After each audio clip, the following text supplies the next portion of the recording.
rate of paternity fraud in Nigeria has been on the increase day by day. According to a report, paternity fraud is about 30% high in Nigeria, in that 3 out of 10 children have the wrong father or are fathered by the wrong fathers. DNA, also known as genetic test, is a test carried out to determine the paternity of a child. Over the time, we've seen and heard of how several homes have been broken as a result of paternity fraud. I'm on the streets of Ogba, Ikeja, Lagos State to seek the opinion of people if DNA tests should be made compulsory at birth. My opinion on the discussion is that I think it's terrible for women to know who the father is and give it to the other guy. It's very, very terrible. Nobody would like that. Or in case you find yourself in that situation, don't kill the woman, don't kill the child. Just find a way to work out from there. If you can, and if it also happens that the child is someone you love, I mean, love forgives all wrong, you can still accept the child as your own. In everything, first listen to the explanation of the lady. It might not be that she's deliberately being wicked. Situations beyond us, circumstances beyond our own comprehension might have prompted her into doing this. Then I think DNA is the only thing we have for proving paternity tests, except we want to go traditional. Because I do know there are some families that have traditional ways of knowing if the child is their own. Hey, if you are not sure about your woman, do the DNA test at birth, so at least we save stories that touch the heart and anger explosion. DNA is a good thing, it's a good idea.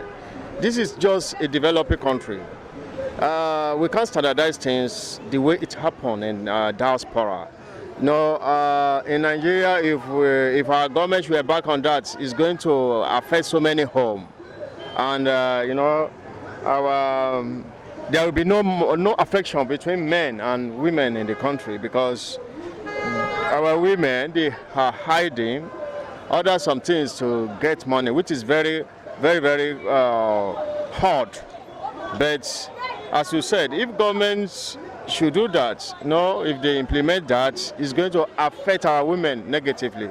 I mean, the women are going to be affected. If government implements that, they should standardize the DNA on every child or every children rather in the country.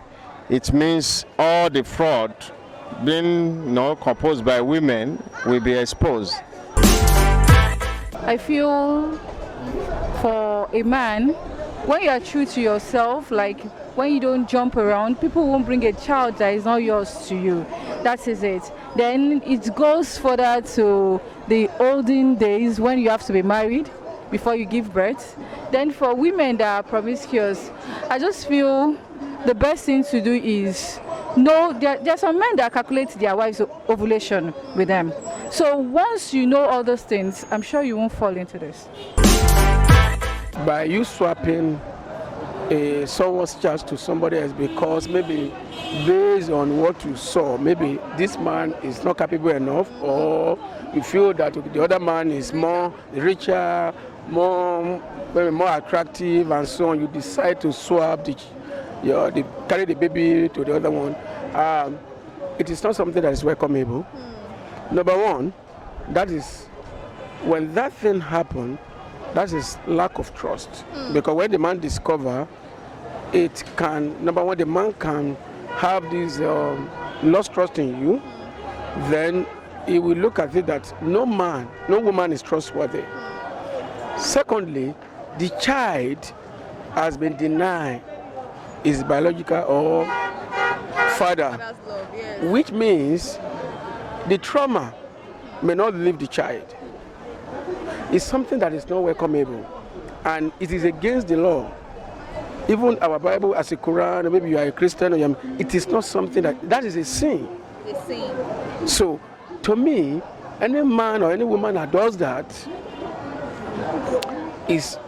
I don't think it's something that is needed to be punished for. And there should be a law that when it is discovered, they should face a law for that. I think by this time around, because of what is happening, you see some man kill themselves, hang themselves, and so on. It is compulsory. Maybe peradventure they look at the age when your child is 10 years old, when it's 8 years old, they should make it compulsory at that particular time, because, you know, when a child is growing from 10 to 12, is a kind of maturity stage. They began to know some things, what is bad, what is not. So I think it's compulsory, so that at least it will stop all these people hanging themselves and so on. And it's not something that is we should be proud of. My opinion about it is that women of nowadays are very, very desperate. Simply because they know that they are the right person to know the biological father of their children. They deny men the access to know at the initial stage. And eventually, when you might have spent all what you have, you understand, on that particular child, raising him or whatsoever, they now claim he's not the father. He's a real fraud indeed. Definitely, I would like something like that. But at the same time, I think before government should make such decision, individual men of nowadays, before they spend whatever things their money on their children or whatsoever things, they can equally do that. It's not government that should decide for them. They can take a personal decision, have a DNA test, so that at the end of it all, their expenses will not be in vain.